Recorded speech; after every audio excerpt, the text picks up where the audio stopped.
যদি জুট হয় তাহলে আপনারা খেজুর গাছ নিয়ে করবেন না ধানের শীষ নিয়ে করবেন?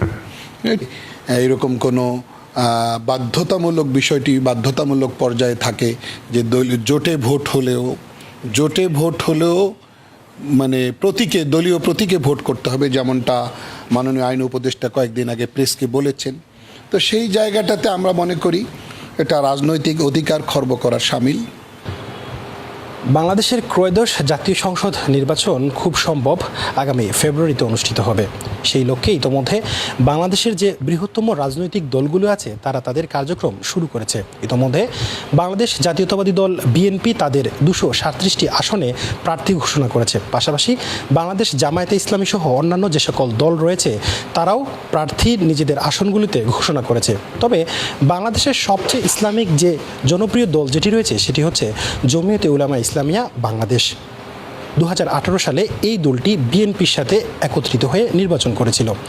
আগামী নির্বাচনে তারা কার সাথে জোট করছেন, কিভাবে নির্বাচন করছেন তা নিয়ে আমরা কথা বলবো দলটির মহাসচিব মাওলানা মঞ্জুরুল ইসলাম আফিন্দি সাহেবের সাথে। তিনি আমাদের সাথে যুক্ত আছেন।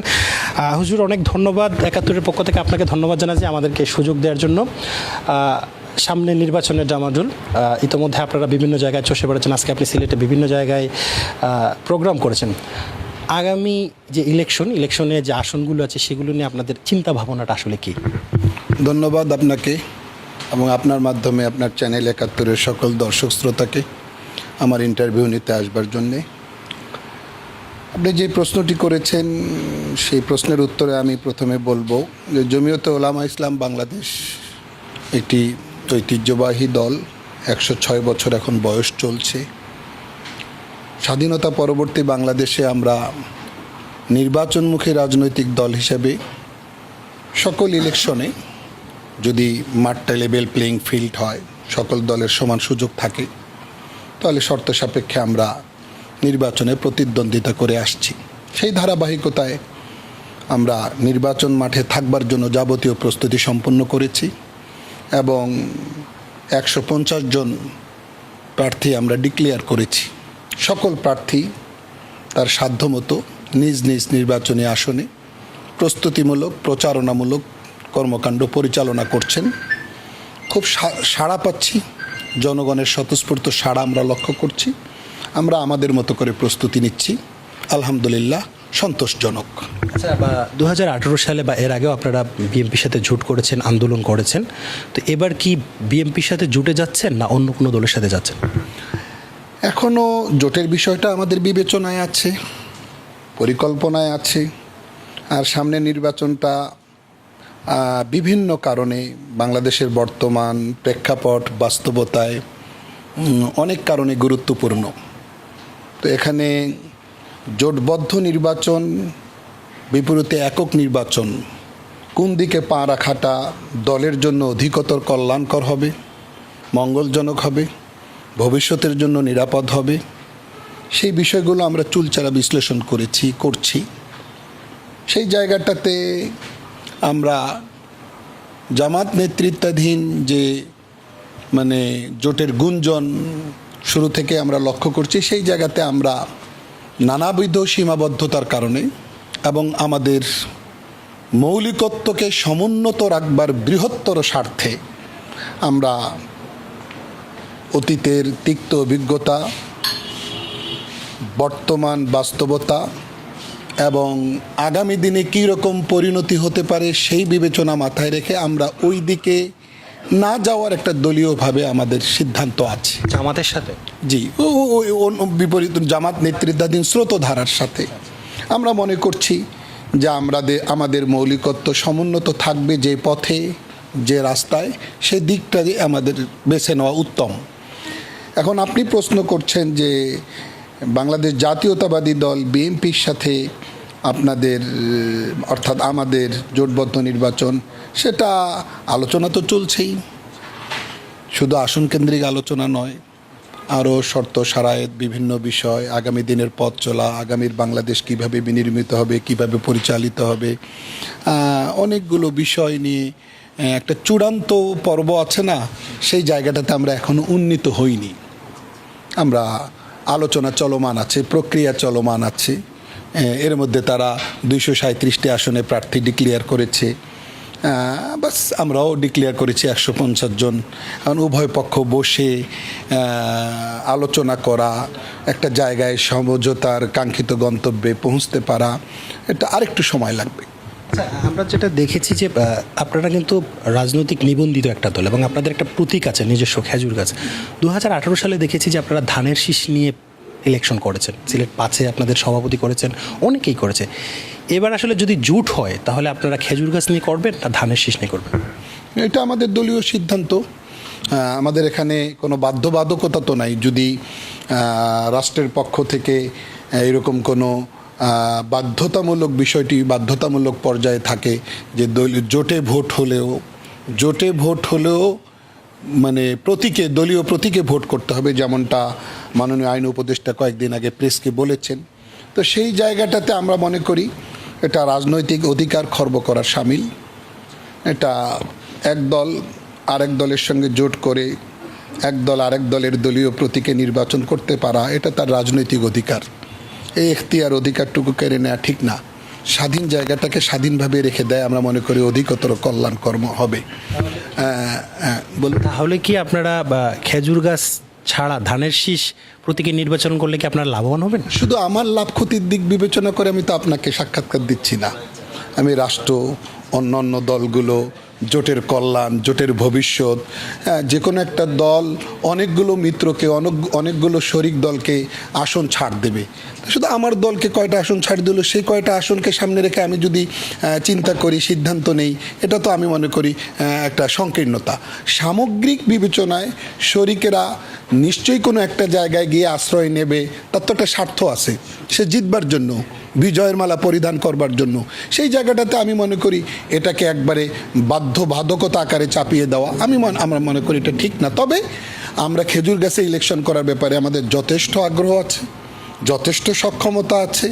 ওই রকম সক্ষমতা জমিয়তুল উলামা ইসলাম বাংলাদেশ রাখে, অতীতেও আমাদের সেই রেকর্ড আছে। এখনও আমরা সবগুলো আসনে খেজুর গাছ দলীয় প্রতীকে নির্বাচন করার ব্যাপারে আমাদের কোনোই বাধা নেই, আমরা করতে পারি। কিন্তু আমরা যখন ভোটটা একবারে আমাদের দুয়ারে চলে আসবে, তখন আমরা সিদ্ধান্ত নিব যে আমরা কোন ওয়েতে অগ্রসর হব। সেই সময়টা আরেকটু যেতে দিন প্লিজ। আচ্ছা, যে জিনিসটা হচ্ছে গিয়ে আমরা যেটা দেখেছি যে বিএনপি যে 237টি আসনে তারা প্রার্থী ঘোষণা করেছে, সেখানে গত বছর আপনাদেরকে যেটা দিয়েছিল সেগুলো খালি আছে। পাশাপাশি আমরা শুনেছি বিভিন্ন মিডিয়ার মাধ্যমে যে আপনারা বেশি আসন তাদের কাছে দাবি করেছেন। তো অলরেডি কি আপনি কি বলা যাবে কতটি আসন আপনারা দাবি করেছেন? ওইভাবে বলা না গেল, যেভাবে বলা চলো ওইভাবে আমাকে বলতে হবে। সেটি হলো আমি আপনার কাছে আসন চেয়েছি। এখন আপনার ঘোষিত তালিকায় কিছু জায়গায় ফাঁক আছে। আমি তো শতভাগ নিশ্চিত না যে আপনি যেই জায়গাগুলো ফাঁক রেখেছেন ওগুলো শুধু আমার জন্যই ফাঁকা রেখেছেন, এমনটা আমার নিশ্চিত হওয়া ঠিক না। আরও তো অনেক শরিক দল আছে, যেখানে আরও অনেক শরিক দল আছে এবং তাদেরও একটা বৃহৎ রাজনৈতিক দল হিসেবে প্রতিটি আসনে একাধিক প্রার্থী আছে। তাদের নিজের কারণেও তারা ফাঁকা রাখতে পারে, শরিক দলগুলোর কারণেও ফাঁকা রাখতে পারে। আমার জন্যই যে ফাঁকা রেখেছে সুনির্দিষ্টভাবে এমন দাবি চূড়ান্ত সিদ্ধান্তের আগে আমি মনে করি দাবিটা করা ঠিক না। সকলের একটা প্রশ্ন, আপনারা ধানের শীষে নির্বাচন করলে বেশি লাভবান হবেন না খেজুর গাছে ইলেকশন করলে বেশি লাভবান হবে যদি জোট হয়? এটা দলীয় ফোরামে আমরা বিশ্লেষণ, আমাদের যে থিঙ্ক ট্যাঙ্ক আছে তারা বসবো। আপনি যত সুন্দর করে প্রশ্ন করলেন, প্রশ্ন করবার জন্য আপনাকে ধন্যবাদ জানাই। ধানের শীষে ভোট করা এটা আমাদের জন্য বিজয়টা অনেকখানি নিশ্চিত করবে না, আমার দলীয় প্রতীকে ভোট করলে বিজয়টা বেশি নিশ্চিত হবে। এটা আমাদের একটা নির্বাচনী সেল আছে না, সেলের মধ্যে বসে মাঠের জরিপ, আমাদের যেই এলাকায় আমাদের প্রার্থীরা প্রতিদ্বন্দ্বিতা করতেছে ওই এলাকার প্রার্থীদের মতামত সব কিছু মিলিয়ে তারপরে না আমরা ওই উত্তরটা ঠিক করব। আচ্ছা, আরেকটা জিনিস হচ্ছে আপনারা তো 150টি আসনে প্রার্থীতা ঘোষণা করেছেন। এখন যদি বিএনপির সাথে আপনাদের জোট হয়, সাপোজ ধরেন ওরা আপনাদেরকে 5টা বা 10টা সিট দিল, বাদবাকি আসনগুলোকে আপনারা ছেড়ে দেবেন না ফ্রিলি ইলেকশন করার সুযোগ দেবেন? না, জোটবদ্ধ হয়ে জাতীয় ইলেকশন ফেস করার অর্থ তো হলো আমি আপনাকে কিছুটা সুযোগ দেব, আপনি আমাকে কিছুটা সুযোগ দেবেন। তো একতরফা তো হয় না, জি, দেয়া নেয়া তো উভয় পক্ষ থেকে হয়। অতএব কারণে যদি সুন্দর সমঝোতা হয়, আমি আবার বলছি, আই রিপিট, সুন্দর সমঝোতা হয়, সন্তোষজনক সমঝোতা হয়, তাহলে আমিও আপনাকে ছাড় দেবো, আপনিও আমাকে ছাড় দেবেন। এই মাত্রার সমঝোতা হোক, সেটা প্রত্যাশা করি। সবশেষ আপনি যেহেতু সিলেটের আমরা যতটুকু জানি যে দুটো আসন ফাঁকা রাখা হয়েছে এবং দুটো আসনে আপনাদের স্ট্রং প্রার্থী আছে। সিলেট 4 এবং 5 আপনাদের অ্যাডভোকেট মোহাম্মদ আলী নামে একজন আছেন এবং সিলেট 5 হচ্ছেন আপনাদের সভাপতি। এই দুটি আসন নিয়ে আসলে আপনাদের চিন্তা ভাবনাটা কি? সিলেটের 6টা আসন, সব আসনেই আমরা আশাবাদী। প্রতিটি আসনেই আমাদের একটা সম্ভাবনার ক্ষেত্র তৈরি হয়েছে। আর যদি বৃহত্তর সিলেট বিভাগকে নিয়ে আমি কথা বলি তো 19টা আসনেই আমাদের আলহামদুলিল্লাহ আমাদের জমিনটা, জায়গাটা অত্যন্ত উর্বর। আমরা সব আসনেই স্বপ্ন দেখি। তো সিলেটের 6টা আসনের প্রতিটাতেই আমরা মনে করি আমাদের অবস্থান ভালো। যদি আরও বিশেষ করে বলতে যাই, সিলেট 5, সিলেট 4, সিলেট 6, এই 3টা আসনে বাকি 3টার তুলনায় আমরা আরও বেশি ভালো। এটা তুলনামূলক বিশ্লেষণ করতেই পারি আমরা। তো আলহামদুলিল্লাহ সিলেটের মাটি আগের থেকেই অনেকটা উর্বর, আমাদের জন্য খুব খুব উপযুক্ত একটা পরিবেশ। অন্য জায়গায়ও আছে আলহামদুলিল্লাহ, ময়মনসিংহ সহ দেশের বিভিন্ন প্রান্ত, আমার নিজের নির্বাচনী এলাকা সহ বিভিন্ন জায়গায় আমরা ভালো অবস্থানে আছি। চেষ্টা করছি আলো ভালো, একদিনই তো আর হবে না। তো একটা ভালো স্বপ্ন আছে আমাদের এই আসনগুলো নিয়ে। আপনি বিশেষ করে যেদিকে ইঙ্গিত করছেন সেই দিকটা নিয়ে আমাদের একটা ভালো স্বপ্ন, আশা, সম্ভাবনা আমরা খুব ভালোভাবে অনুভব করছি।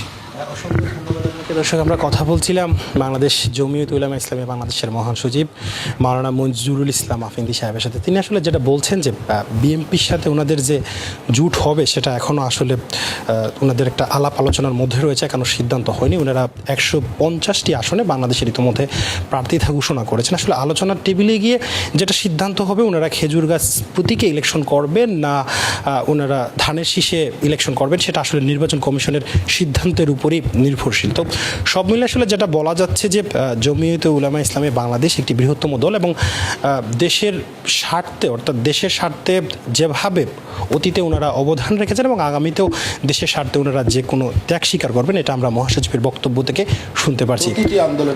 এবং যেটা উনি বলতে চাচ্ছেন যে দেশের স্বাধীনতা থেকে শুরু করে এরা আগে এবং পরে প্রত্যেকটা আন্দোলনে আসলে আমরা যেটা দেখেছি জমিয়ত ইসলামী উলামা ইসলামী বাংলাদেশের একটা ভালো অবদান ছিল। এবং যখনই আমরা দেখেছি যে ইসলামের বিরুদ্ধে কোনো অপপ্রচার দেশে চালানো হয়েছে, ইসলামকে ধ্বংস করার কোনো পায়তারা করা হয়েছে, সব কিছুর বিরুদ্ধে ওনারা সোচ্চার ছিলেন। এবং তাদের যে প্রার্থীরা যারা রয়েছেন তারা আগামী নির্বাচনে তাদেরকে জনগণ কতটুকু সমর্থন দিবেন সেটা আসলে সময় বলে দিবে। হুসাইন আহমেদ সুজাদ, 71 সিলেট।